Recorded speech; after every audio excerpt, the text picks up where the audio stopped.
शुरू करते हैं एनसीईआरटी के एग्जाम्पल्स। ठीक है, एनसीईआरटी के चैप्टर 1 के एग्जाम्पल्स देखते हैं। Electric charge and electric field है ना, विद्युत आवेश और विद्युत क्षेत्र के एग्जाम्पल उदाहरण कर रहे हैं हम, है ना। मैं हिंदी में बोलता रहूँगा, देखते रहना, इंग्लिश में भी और हिंदी में भी, दोनों में बोलूँगा, ध्यान से सुनना।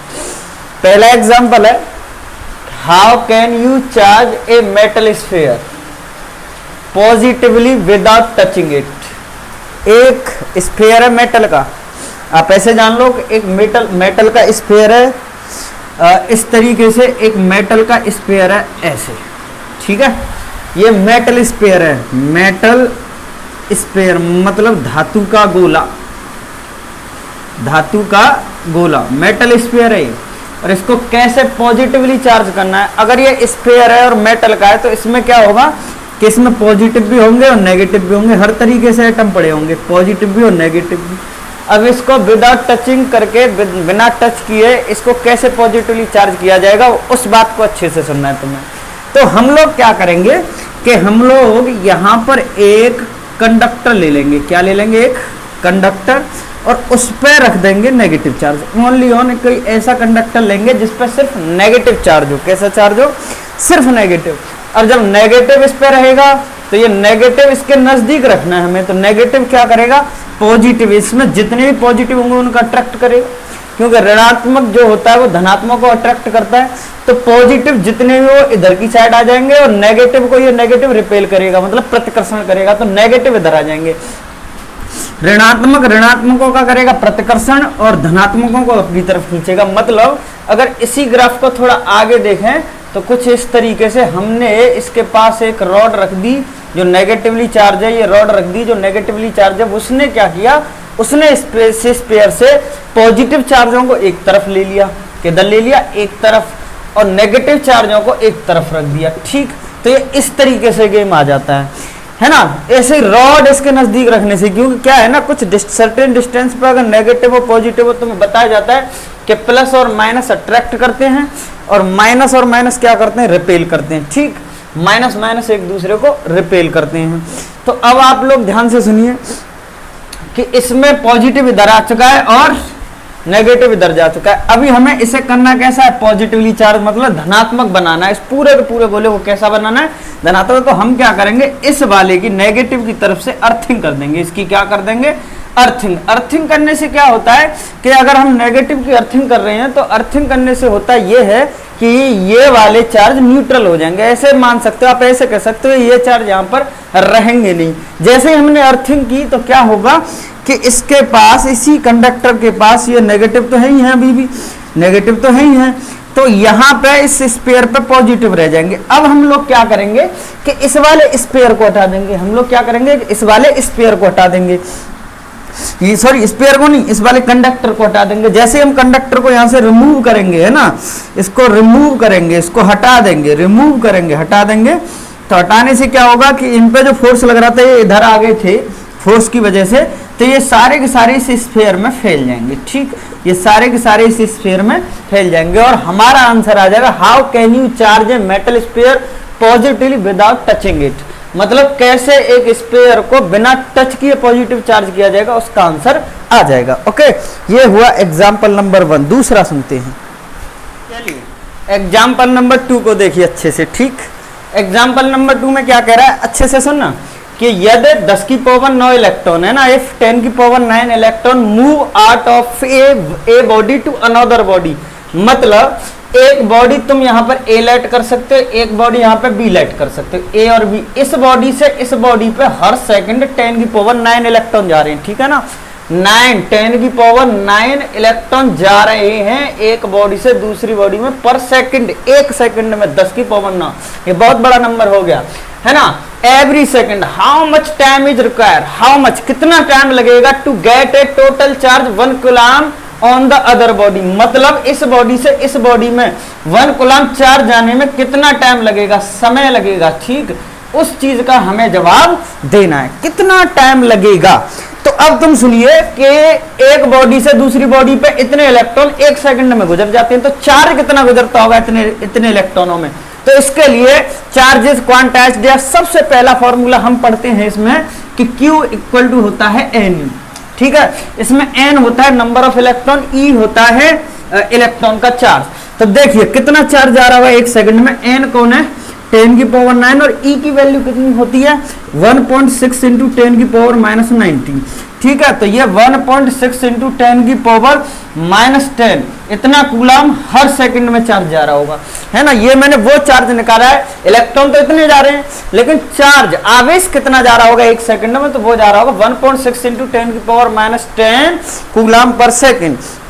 अब एक कूलाम चार्ज जाने में कितना टाइम लगेगा, तो हम लोग क्या करेंगे कि एक कूलाम में डिवाइड लगा देंगे, जो एक सेकंड में चार्ज जा रहा है 1.6 इंटू 10 की पावर माइनस 10 कूलाम सेकंड। तो देखिए कूलाम से कूलाम कट हो जाएगा, सेकंड ऊपर पहुंच जाएगी, तो एक सेकंड 1.6 गुणा 10 की पावर माइनस 10। ठीक है, तो इसको सॉल्व कर लेंगे तो ये हो जाएगा यहाँ पे 10, तो 10 अपॉन 10 की पावर 10 और नीचे रह जाएगा 16 इतने सेकंड, है ना। इसको सॉल्व कर लेंगे, जो भी इसको ईयर में मंथ्स में कन्वर्ट करके इन सेकंडों को हम आंसर फाइनली ले आएंगे, और वो आंसर सॉल्यूशन हमारा एनसीईआरटी में भी लिखा हुआ है। एक्चुअल में एनसीईआरटी में इसका आंसर लिखा हुआ है, आंसर है जी इसका, इसको सॉल्व करके आ जाता है 198 ईयर, मतलब सेकंड में बदलने के 365 गुणा 24 गुणा वगैरह वगैरह करके, तो जो भी आंसर आ जाता है 198 ईयर, इसको बदल के हम काम कर सकते हैं।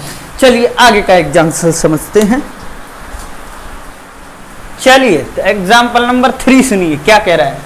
कह रहा है बड़ा ही इंटरेस्टिंग एग्जाम्पल है ये, कह रहा है कि how much positive and negative charge is there in a cup of water, मतलब एक कप पानी में कितने पॉजिटिव होते हैं और कितने नेगेटिव होते हैं।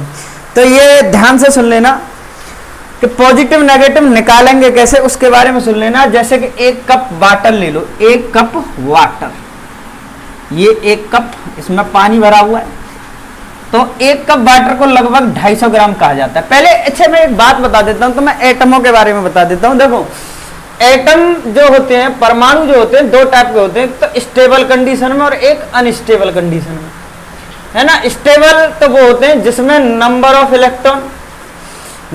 इलेक्ट्रॉन इक्वल होता है नंबर ऑफ प्रोटॉन के, मतलब इलेक्ट्रॉनों की संख्या प्रोटॉनों की संख्या के बराबर होती है, और ये वो होते हैं जिनमें इलेक्ट्रॉनों की और प्रोटॉनों की संख्या आपस में बराबर नहीं होती। इसीलिए अनस्टेबल एटम उनके होते हैं जो रेडियो एक्टिव एलिमेंट होते हैं, रेडियो एक्टिव को रेडियो एक्टिव ही कहते हैं हिंदी में भी, रेडियो एक्टिव एलिमेंट होते हैं। तो एक कप ऑफ वाटर कैसा है, वो इसके एटम कोई खेल नहीं करते, किसी की रिएक्शन नहीं करते, शांत रखे रहते हैं। अगर पानी को तुम सीधा रख लोगे तो शांत रख लोगे, कहीं पे जगह पर रखा रहेगा। ठीक है, तो इसके जो एटम है वो स्टेबल है, मतलब जितने इलेक्ट्रॉन होंगे उतने इसके अंदर क्या होंगे, प्रोटॉन। तो ये कह रहा है इलेक्ट्रॉन को हम नेगेटिव चार्ज कह सकते हैं और प्रोटॉन को हम पॉजिटिव चार्ज कह सकते हैं। यानी कि अगर हम इनमें से नेगेटिव या पॉजिटिव किसी को भी निकाल लें तो हमें जितने पॉजिटिव होगा उतना ही नेगेटिव होगा, जितना नेगेटिव होगा उतना ही पॉजिटिव होगा। तो हम कैलकुलेट करना शुरू कर देते हैं। तो हमें तो एक चीज निकालनी है, उसी को हम दो बार लिख देंगे, बोल देंगे इतने इलेक्ट्रॉन और इतने प्रोटॉन। चलिए अब 250 ग्राम की बात हो रही है।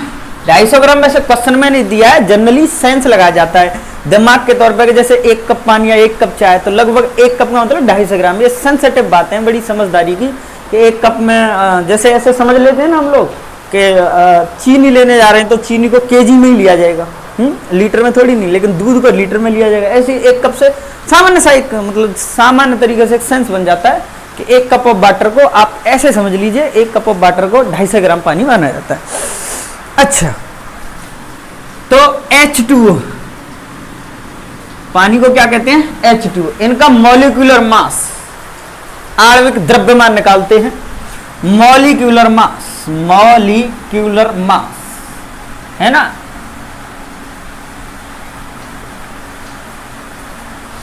आणविक द्रव्यमान वो क्या होगा, तो उसके बारे में हमें सुनना है।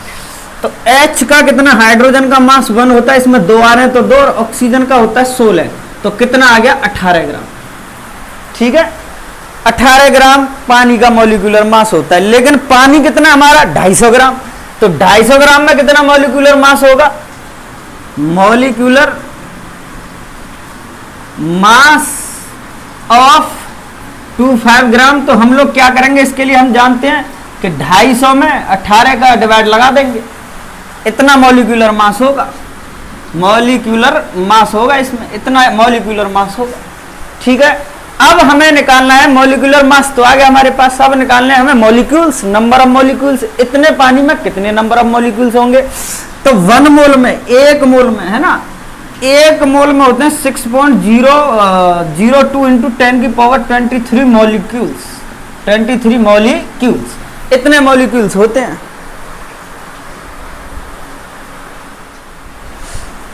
ठीक है, 1 मोल में इतने मॉलिक्यूल्स होते हैं। तो 250/18 में कितने होंगे, तो 250/18 में डिवाइड मल्टीप्लाई कर देना किसका, 1 मॉलिक्यूल का, 6.20 इंटू 10 की पावर 23 मॉलिक्यूल्स। मॉलिक्यूल्स, मॉलिक्यूल्स मतलब होता है अणुओं की संख्या, अणुओं की संख्या, इतनी अणुओं की संख्या होगी।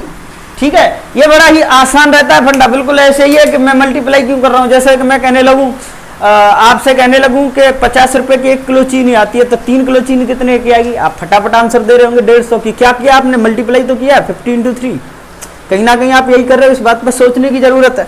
तो अब आप ध्यान दीजिए, इतने मॉलिक्यूल्स आ गए, मॉलिक्यूल्स आ गए। ठीक है, अब H2O के अंदर कितने प्रोटॉन होते हैं उसके बारे में सुन लीजिए, कैसे प्रोटॉन लगाते हैं। जैसे कोई ये एटम है X, ये Z है, ये A है, Z को कहते हैं एटॉमिक नंबर, क्या कहते हैं, एटॉमिक नंबर, परमाणु क्रमांक, और इसे कहते हैं एटॉमिक मास, एटॉमिक मास। इतनी केमिस्ट्री हम सब पर आती है कि परमाणु क्रमांक, परमाणु क्रमांक है ना, परमाणु क्रमांक ही बराबर होता है प्रोटॉनों की संख्या के, किसके, प्रोटॉनों की संख्या के। परमाणु क्रमांक किसके बराबर होता है, प्रोटॉनों की संख्या के। थोड़ा मैं देख लेता हूं कि ये चीज इधर आ रही है कि नहीं आ रही है।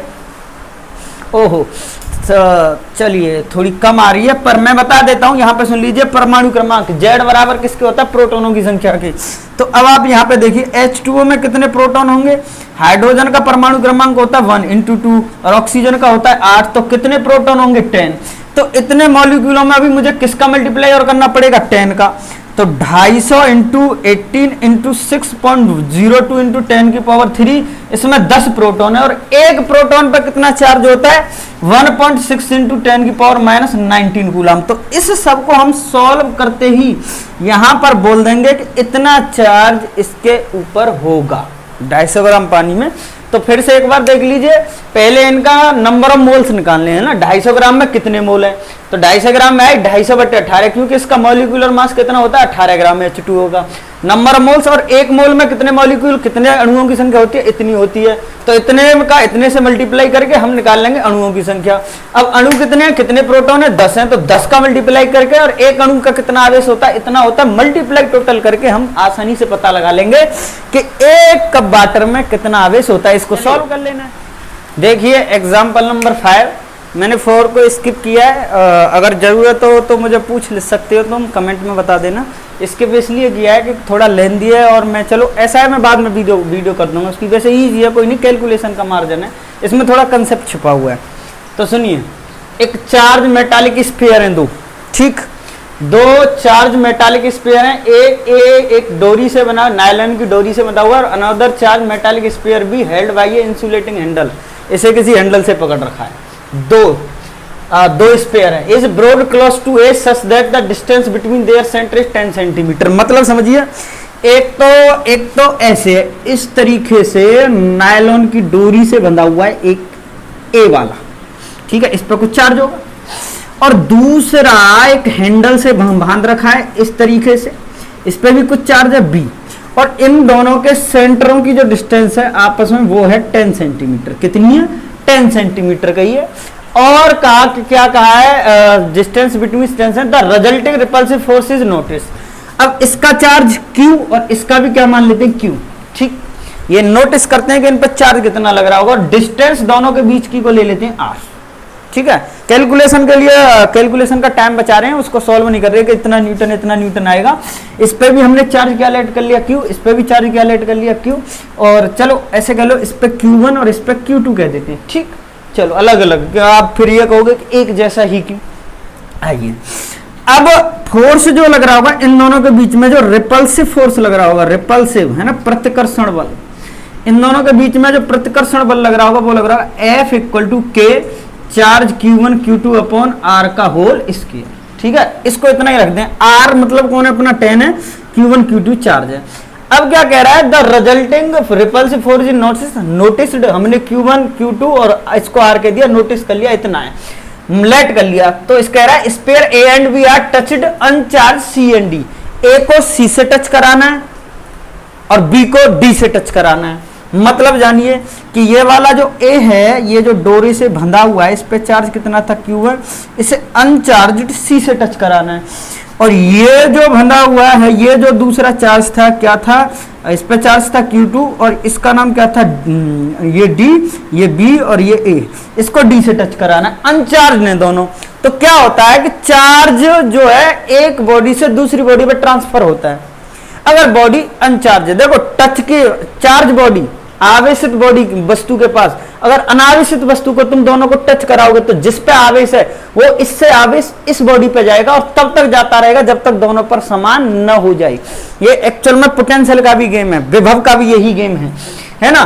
तो इससे आवेश इस पे आता रहेगा और इससे इस पे आता रहेगा। कब तक आएगा, जब तक इन दोनों बॉडियों का पोटेंशियल सेम हो जाए, विभव सेम हो जाए। थोड़ा आगे इस चीज को डिस्कस करेंगे, मैंने कुछ वीडियो में कर भी रखा है।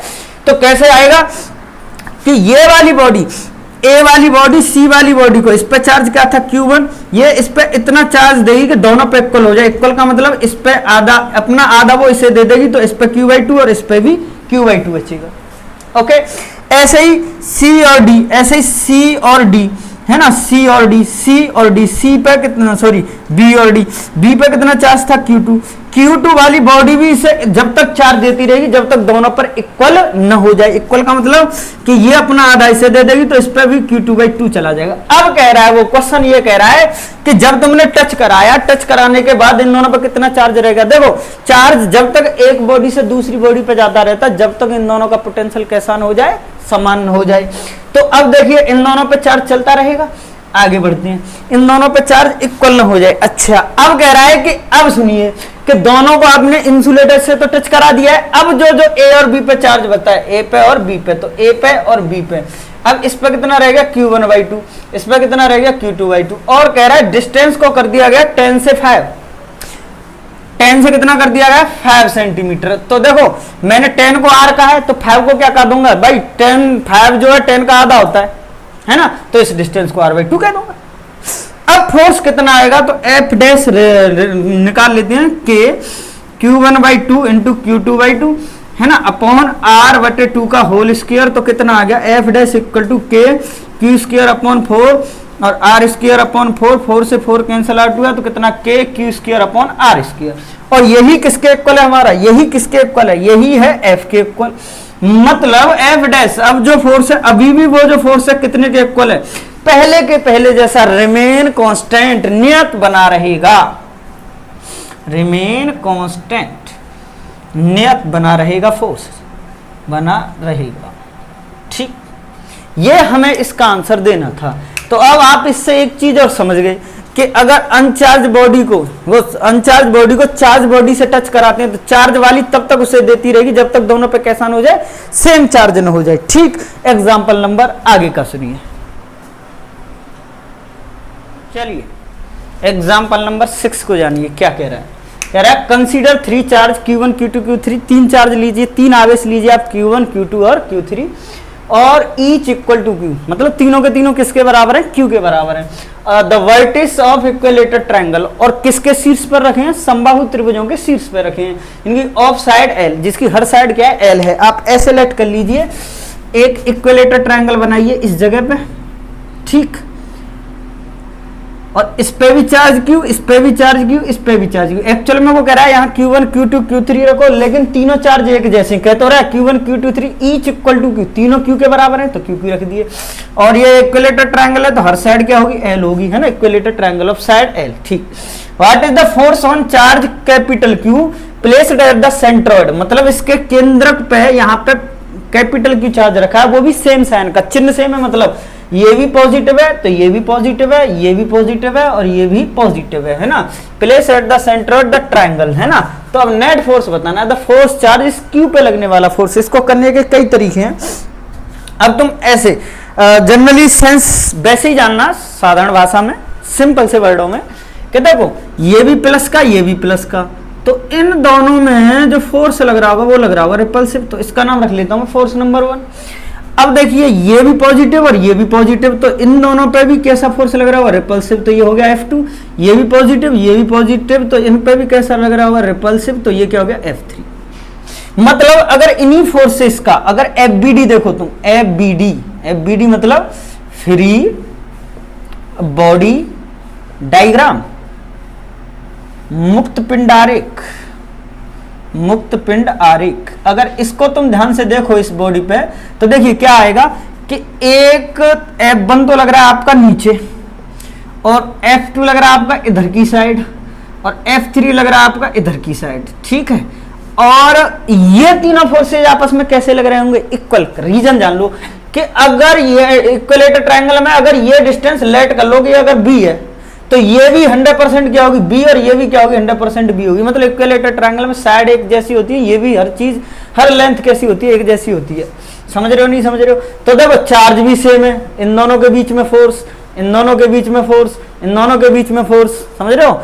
तो फोर्स तीनों के तीनों आपस में कैसे लग रहे होंगे, इक्वल लग रहे होंगे। चलो इक्वल को एक बार कैलकुलेट भी कर सकते हैं कैसे लग रहे होंगे।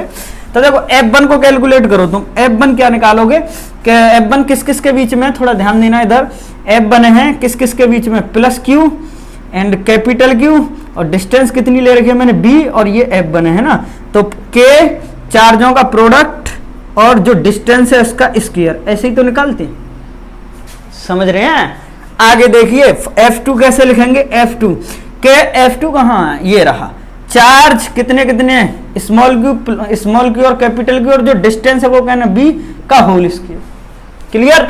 और देखो तीसरा जो चार्ज होगा वो क्या होगा, K, तीसरा चार्ज होगा वो क्या होगा, देखो यहाँ पे प्लस Q और यहाँ पे भी प्लस Q स्मॉल Q, और डिस्टेंस कितनी है, B का होल स्क्वायर। तो देख लीजिए तीनों फोर्स एक जैसे आए नहीं आए, तो देखो कोई भी चीज नहीं बदल रही है, तीनों फोर्सेस कैसे आए, एक जैसे आए हैं। अच्छा, अब आप इसको अगर के सर इसका रीजन कैसे देंगे पेपर में, कैसे बताएंगे इसको, तो हर एंगल को कितना मान लो 120, क्या ये 120 होगा, क्योंकि पूरा घूम के कितना आता है 160। अब ये F2 और ये F3, तो F2 और F3 का रिजल्टेंट यहाँ कहीं होगा F, तो निकाल लीजिए F2 और F3 का रिजल्टेंट। तो वेक्टरों को जोड़ने के लिए यह फॉर्मूला चलता है, F1 का होल स्क्वायर F2 का होल स्क्वायर, 1 नहीं है, 3 और 2 के बीच में ले रहे हैं, 3 का स्क्वायर 2 का स्क्वायर 2, F2 और F3, और इन दोनों के बीच में एंगल कितना है दोनों फोर्सेस का, 120, तो cos 120 आ जाएगा। अब आप इस बात को ऐसे जान लीजिए कि F नेट इक्वल टू कितना आ जाएगा, ध्यान से सुनिए, F3 का होल स्क्वायर, F2 का whole square, 2F2 F3 cos 20 की वैल्यू -1/2, 2 से 2 कट गया, है ना, तो इक्वल टू में कितना आ जाएगा, ये F3 का होल स्क्वायर प्लस F2 का होल स्क्वायर माइनस F2 और F3। अब तुम्हें यहाँ पे देखने पे पता चल रहा होगा F2 हो चाहे F3 हो चाहे F1 हो, तीनों फोर्सेज आपस में कैसे हैं, F2 F3 इक्वल हैं। तो दैट मीन्स इन तीनों को किसके इक्वल मान लेता हूँ, F के, तीनों बराबर है ना आपस में। तो सब F अगर लेट कर दिए जाएं तो F का होल स्क्वायर और माइनस F इंटू F का होल स्क्वायर, इससे कट हुआ तो ये कितने के आ गया, F के। तो मतलब इन दोनों का रिजल्टेंट कितने के इक्वल आ गया, F के। और F की वैल्यू, ये F तीनों आपस में इक्वल, तो F की वैल्यू किसके इक्वल होगी, F इक्वल होगा KQ square upon B square. मतलब F भी कितने के इक्वल आ रहा है, F1 के। मतलब ये दोनों फोर्सेज आपस में इक्वल आएंगे, और जब इक्वल आते हैं दो फोर्स अपोजिट हों, जैसे F1 और F इक्वल आ रहे हैं, दोनों अपोजिट हैं, तो नेट माइनस करके निकाला जाता है, और ये दोनों तो इक्वल है, और जब इक्वल को तुम माइनस करोगे तो क्या आ जाएगा, 0। मतलब ऐसे कह लो कि ये दोनों फोर्स एक दूसरे को कैंसिल कर देंगे। ऐसे ही F2 और F3 का रिजल्टेंट इधर होगा, है ना, तो वो इस F2 को कैंसिल आउट कर देंगे, एक जैसे आएंगे, दोनों का क्या आएगा, माइनस होते 0 आ जाएगा। ऐसे ही ये वाले फोर्स एक दूसरे को 0 कर देंगे। तो हम ये बोलेंगे जो प्लस क्यू है, प्लस क्यू पे लगने वाला नेट फोर्स अपना, इसी के सिमिलरली हम बात को बोल सकते हैं, नेट फोर्स कितना होगा, नेट फोर्स विल बी 0। मतलब प्लस क्यू पर परिणामी बल, प्लस क्यू पर परिणामी बल 0 होगा। क्या होगा, 0 होगा, ठीक, 0 होगा इस पर। नेक्स्ट एग्जांपल देखिए, नेक्स्ट को सुनिए क्या कह रहा है। आगे कह रहा है कि consider of charge Q and minus Q place at the vertices of equilateral triangle, समबाहु त्रिभुज के शीर्ष पर रखें, what is the force of each charge. मतलब प्रत्येक चार्ज पर कितना आवेश लग रहा है। तो वही बात है पीछे जैसी, थोड़ी बात बढ़ गई है बस, और कुछ नहीं है। इस ग्राफ को बनाते हैं। इक्विलेटर ट्रायंगल, इक्विलेटर ट्रायंगल की खास बात, इधर भी क्यू रखा है, इधर क्यू रखा है, इधर माइनस क्यू रखा है। हर साइड एक जैसी होती है और हर एक एंगल एक जैसा होता है। और एंगल कितने का रहता है इक्विलेटर ट्रायंगल का? 60 डिग्री, 60 अंश का। ठीक, अब ध्यान से देखिए, हर एक पे फोर्स पूछ रहा है वो, हर एक पे, हर एक पे मतलब इस पे भी, इस पे भी और इस पे भी। कि नहीं, दो को निकाल के दिखा देता हूं मैं, एक आप ट्राई कर लेना। देखिए आप ऐसे मान लीजिए, हम इसमें निकालते हैं, इसका नाम ए रख लेते हैं, इसका नाम बी और इसका नाम सी। पहले ए पे देखते हैं, ठीक है। तो देखो ये पॉजिटिव और ये नेगेटिव, तो इन दोनों के बीच में जहां ए से हम देख रहे हैं, ए पे, इस पे कितना फोर्स लग रहा होगा? ए वाले पे, तो ये रिपल्सिव फोर्स। इस F1 को कैसे कैलकुलेट करोगे? F1 के चार्जों का product Q square upon distance का होल स्क्वायर। डिस्टेंस कौन है? L का होल स्क्वायर। ठीक, इसकी वजह से, माइनस क्यू की वजह से ये पॉजिटिव है, ये नेगेटिव है, तो अट्रैक्शन हो रहा होगा। अब देखिए आप ध्यान से, यहाँ पे ये भी प्लस, ये भी प्लस, तो प्लस प्लस क्या आ रहा है इस जगह पे? रिपल्सिव। तो फोर्स नंबर 2 ये रहा, ठीक है। तो फोर्स नंबर 2 को कैसे कैलकुलेट किया जा रहा होगा? चार्जों का प्रोडक्ट, के चार्जों का प्रोडक्ट क्यू इंटू क्यू आ गया, क्यू स्क्वायर, और डिस्टेंस कौन है? एल का होल स्क्वायर। देखने पे पता चलता है कि दोनों ही फोर्स एक जैसे लगे। अब ये वाला तो एंगल होगा 60, तो ये वाला क्या होगा? 120। क्यों? क्योंकि यहां पर तुम देख लीजिए 180 होता है, 180 में 60 को माइनस कर दो तो कितना आ जाएगा? 120। तो मतलब दोनों फोर्सों के बीच में जो एंगल आ रहा है ना, angle between F1 and F2, दोनों के बीच का कोण, तो वो कितना आ रहा है? 120 अंश। तो तुम अब ध्यान से देखो, F जो निकालोगे वो कैसे निकालोगे? F नेट जो निकालोगे वो कैसे निकालोगे? F1 का होल स्क्वायर, F2 का होल स्क्वायर, है ना, प्लस 2 F1 F2 cos 120, और cos 120 की वैल्यू कितनी होती है? -1/2। क्या होती है? माइनस के 1/2। अब देखिए F1 का होल स्क्वायर, F2 का whole square, 2 F1 F2 cos 120 की -1/2, इससे कट हो गया। तो F नेट इक्वल टू कितना आ गया बेटा? F नेट इक्वल टू आ गया F1 का होल स्क्वायर प्लस F2 का होल स्क्वायर माइनस के F1 और F2। F1 और F2 तो आपस में इक्वल है, मतलब F1 की जगह पे F2 भी लिख सकते हैं, F2 की जगह पे F1 लिख सकते हो, कुछ भी लिख लो। तो F1 का होल स्क्वायर मैं 2 की जगह पे 1 लिख देता हूँ, क्योंकि इक्वल है ना। तो F1 और F1 का होल स्क्वायर, तो ये तो कट हुआ और कितने के इक्वल आ गया? F के इक्वल आ गया। दैट मीन्स जो A पे लगने वाला नेट फोर्स है वो F के इक्वल, F1 के इक्वल। तो F1 कितना था? F1 कितना था? K Q square upon L square, इतना है। क्लियर रही बात? अब नेट फोर्स आप निकाल लीजिए सी पे, कि नहीं, दो की बात कर रहा था ना मैं, सी पे निकाल सकते हैं आप net force at point C. ठीक, चलिए सी पे निकाल लेते हैं। तो ये देखो सी पे, तो इन दोनों का क्या होगा? इन दोनों का होगा जी नेगेटिव अट्रैक्शन, फोर्स नंबर 1। और क्योंकि नेगेटिव है पॉजिटिव अट्रैक्शन, ये भी नेगेटिव पॉजिटिव क्या होगा? अट्रैक्शन। तो एंगल कितना आ जाएगा? इसको मान लीजिए अब हमारे लिए ये F1 है, तो ये किसका वर्क करेगा? F2 का। एंगल कितना आ गया? थीटा। तो F1 कितना आएगा? चार्जों का प्रोडक्ट, है ना, डिस्टेंस का होल स्क्वायर, और दूसरा फोर्स भी आएगा चार्जों का प्रोडक्ट और डिस्टेंस का होल स्क्वायर। इन दोनों का चार्जों का प्रोडक्ट, है ना, मल्टीप्लाई डिस्टेंस का होल स्क्वायर, चार्जों का प्रोडक्ट डिस्टेंस का होल स्क्वायर। और एंगल कितना आ रहा है? अभी भी देखो F1 और F2 कैसे हैं? दोनों इक्वल है। F1 और F2 कैसे हैं? दोनों के दोनों इक्वल है, तो दोनों फोर्स आपस में इक्वल हैं, है ना। तो एंगल कितना आ रहा है दोनों में? 60। कैसे आया 60? कैसे आया? देख लीजिए इस चीज को कि ये पॉजिटिव या नेगेटिव अट्रैक्शन हो रहा होगा, ये भी पॉजिटिव नेगेटिव अट्रैक्शन हो रहा होगा, ठीक है। तो देखिए F नेट इक्वल टू क्या लिखेंगे हम? F1 का होल स्क्वायर, F2 का whole square, 2 F1 F2 cos 60। cos 60 की वैल्यू क्या होती है? √3/2। तो 2 से 2 कैंसल आउट हुआ, ठीक, नहीं 1/2, सॉरी, √3/2 नहीं, 1/2, है ना। और यहाँ पर क्या लिख देंगे हम? F1 का होल स्क्वायर, F2 का होल स्क्वायर, और F1 एंड F2। और F1 और F2 कैसे इक्वल? तो F2 की जगह पे क्या रख लेता हूँ मैं? F1। तो F1 का होल स्क्वायर, F1 का होल स्क्वायर, F1 का whole square, that means √3 F1। तो √3 F1 कितने के इक्वल था? Q square upon L square, ठीक। ये आ गया हमारा सी पॉइंट पर। अगर ऐसे ही हम बी पे देखेंगे, बी पे, तो बी पे कैसे आएगा? बी पे देख लीजिए, देखो ये नेगेटिव है पॉजिटिव, तो attraction, force number 1 attraction, plus plus क्या होगा? रिपल्सिव, ठीक है। तो ये फोर्स नंबर 2, तो एंगल कितने? ये 60 है, तो ये बचा कुचा कितने का आ जाएगा? 120 का। तो मतलब यहाँ पर भी वही किया था, यहाँ पे भी वही किया था, तो ये दोनों फोर्स सेम होंगे और ये थोड़ा डिफर होगा। इस तरीके से हम इसका आंसर पा सकते हैं। ओके, तो ये हमने एग्जाम्पल नंबर 7 कर दिया।